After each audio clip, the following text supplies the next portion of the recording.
La piraterie est souvent vue comme une affaire d'hommes bourrus, hirsutes et violents. Un monde dont les femmes semblent par nature exclues. Un univers où elles ne seraient que des victimes sur le passage de ces pillards des mers. Pourtant, si les femmes pirates sont moins nombreuses, elles existent bel et bien. Certaines se sont d'ailleurs forgées de solides réputations. Mary Read et Anne Bonny, toutes deux se grimant régulièrement en hommes pour s'affirmer dans ce monde si masculin, et prenant plaisir à humilier leurs victimes en leur faisant constater qu'ils avaient été vaincus par des femmes. Jeanne de Belleville, aristocrate assoiffée de vengeance suite à la décision royale de tuer son mari pour un faux motif, qui a constitué une flotte pour détruire méthodiquement tous les vaisseaux à pavillon français qui croisaient sa route sans laisser le moindre survivant. Ou encore la reine des pirates chinois, Madame Ching.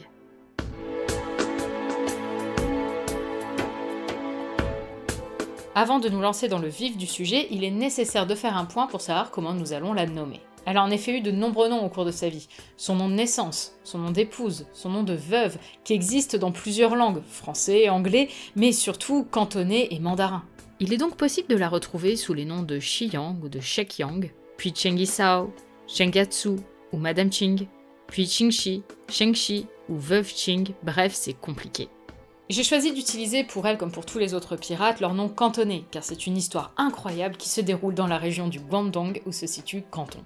Je nommerai donc Madame Ching, Shekyang, Chengyatsu et Chengshi.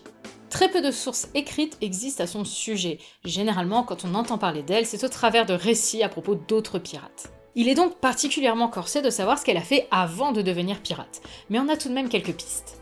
Shekyang est née en 1775 à Guangzhou, une ville plus connue chez nous sous le nom de Canton.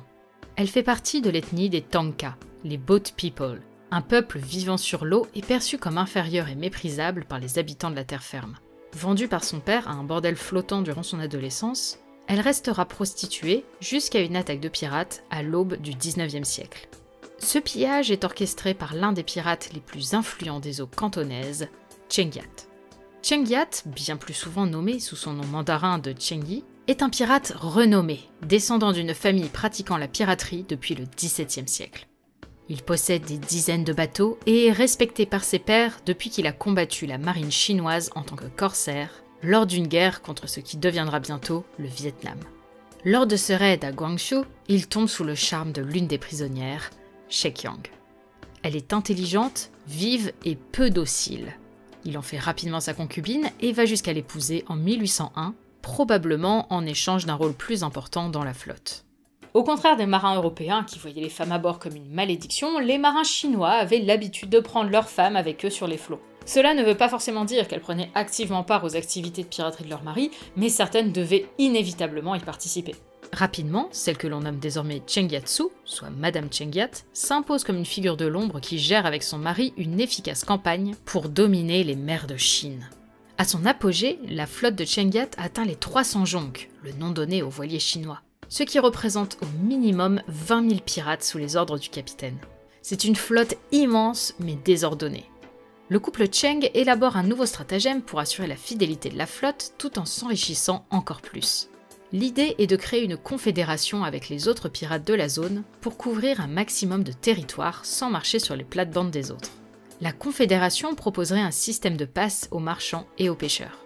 Ceux-ci achètent un pass à l'un des membres de la confédération et peuvent naviguer librement dans les eaux gérées par les autres pirates du groupe. Chaque flotte se voit attribuer une couleur de drapeau. Chengyat, la flotte au drapeau rouge, Wusheki, la flotte du drapeau bleu, Kwokpodai, la flotte du drapeau noir, Tongoibat, la flotte du drapeau jaune, Fils de Grenouille, la flotte du drapeau vert, et enfin General Longbao, la flotte du drapeau blanc. Chengyat ayant la plus grosse flotte et étant à l'origine du projet, il est tout naturellement mis à la tête de la confédération, avec sa femme Chengyatsu qui surveille scrupuleusement par-dessus son épaule. Tous ensemble, ils mettent en place leur efficace petit racket, offrant en échange une protection relative contre eux-mêmes. Payer, c'est être protégé des raids pirates, sauf que les pirates, ce sont eux. Le gouvernement chinois tente de les repousser, de les acheter et de les combattre, mais échoue presque systématiquement. Chengyatsu et son mari ont deux fils, Cheng Yingchek et Cheng Hunchek. Le premier est né en 1803, le deuxième en 1807. Compte tenu de la dévotion du couple à la Confédération et à la conquête du pouvoir, il est fort à parier que les enfants ont passé le plus clair de leur enfance avec des nourrices. Le 16 novembre 1807, tout est sur le point de basculer. Chengyat perd la vie dans des circonstances mystérieuses. Selon les sources, il est assassiné au Vietnam, ou plus probablement, il se noie lors d'une tempête. Il faut désormais trouver son remplaçant à la tête de l'immense confédération. Qui pourrait régner sur les mers de Chine et sur 1500 à 1800 navires pour environ 80 000 pirates? La réponse est en réalité évidente, bien que peu conventionnelle. Personne n'ignore que celle que l'on nomme désormais Cheng Shi, la veuve Cheng, soufflait à l'oreille de son mari.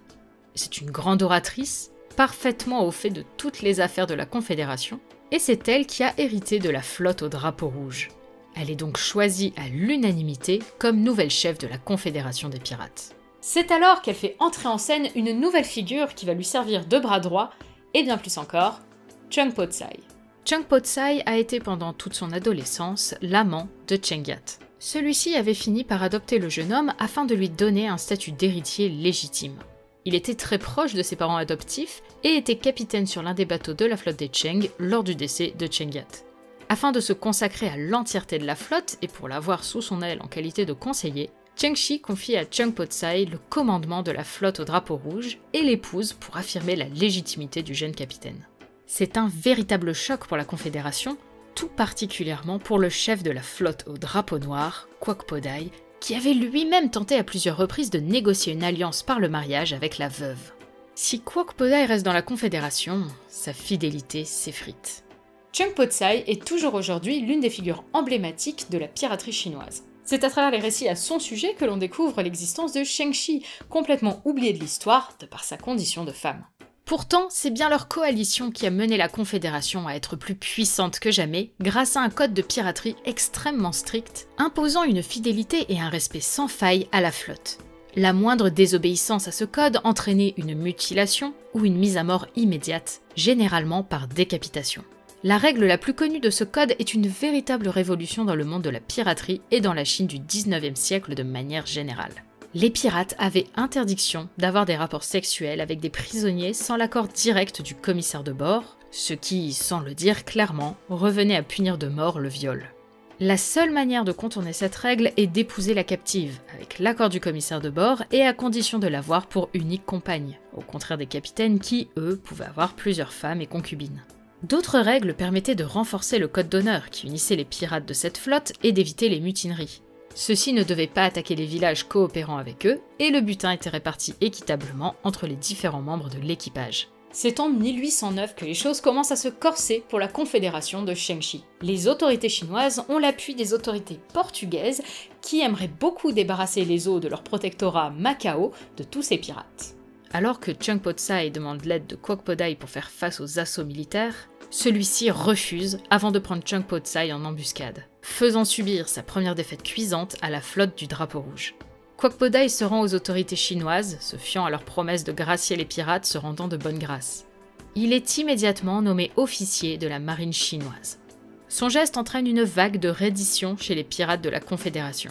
Au début de l'année 1810, Cheng Shi et Chung Po Tsai sont conscients que c'est leur dernière chance d'échapper à un massacre et qu'ils peuvent tirer avantage de cette situation. Ils acceptent l'accord proposé par les autorités chinoises.